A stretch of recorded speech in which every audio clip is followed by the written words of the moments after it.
নমস্কার বন্ধুরা, আশা করি আপনারা সবাই ভালো আছেন। আমার আজকের রেসিপি আলু দিয়ে খাসির মাংসের ঝোল। এখানে আমি 1.5 কেজি মাংস নিয়েছি।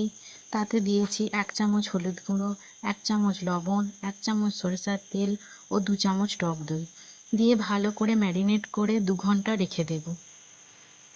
আলু ভেজে হলুদ ও লবণ দিয়ে সিদ্ধ করে নিয়েছি। এবার আমি মাংসটা রান্না করব।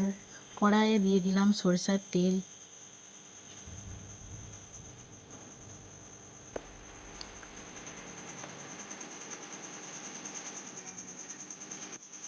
দিয়ে দেব 2টো তেজপাতা, সামান্য চিনি, 2টো এলাচ, 2টো লবঙ্গ, দারচিনি। এবার তেল গরম হয়ে গেছে, দিয়ে দেব পেঁয়াজ।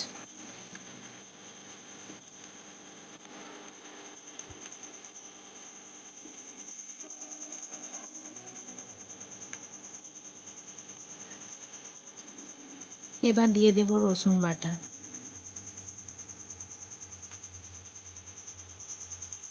পেঁয়াজ ও রসুন ভালো করে নেড়ে চেড়ে দিয়ে দেবো কেটে রাখা টমেটো।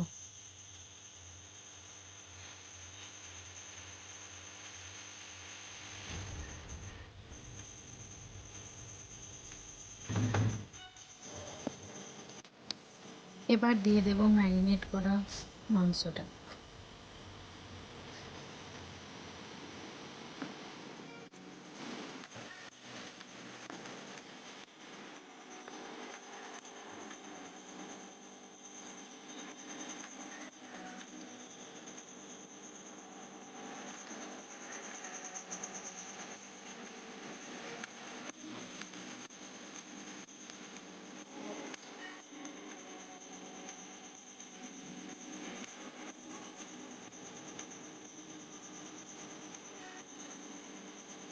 মাংসটা পেঁয়াজ রসুনের সঙ্গে ভালোভাবে মিশিয়ে নেব। এবার দিয়ে দেব আদা বাটা,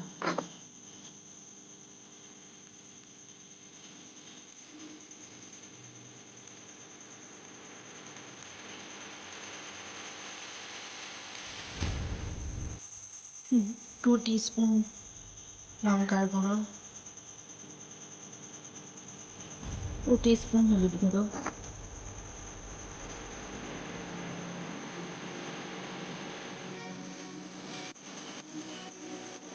সব কিছু দিয়ে মাংস ভালো করে কষিয়ে নেব।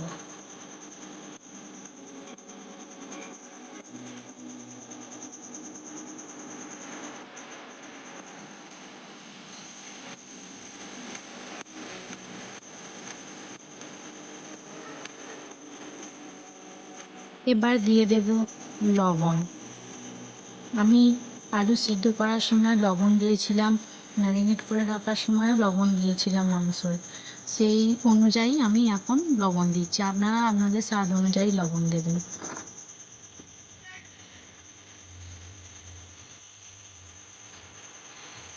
মাংস ম্যারিনেট করে রাখলে এইভাবে মাংসের স্বাদ খুব ভালো পাবে।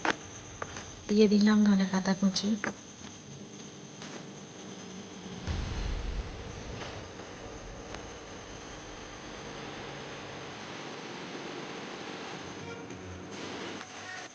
মাংস ভালোভাবে কষিয়ে নিয়েছি। দেখুন মাংস থেকে তেল উঠে এসেছে, মাংস কষানো হয়ে গেছে।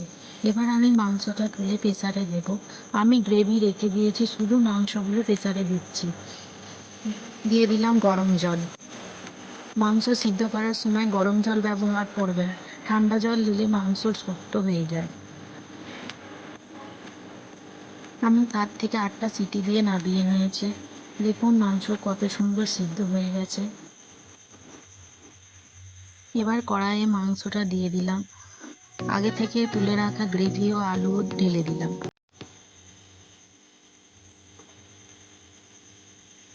এইভাবে সব কিছু মিশিয়ে নেব, একটু ফুটতে দেবো যাতে মাংসের ঝোলের স্বাদ আলুর মধ্যে ভালোভাবে ঢুকে যায়।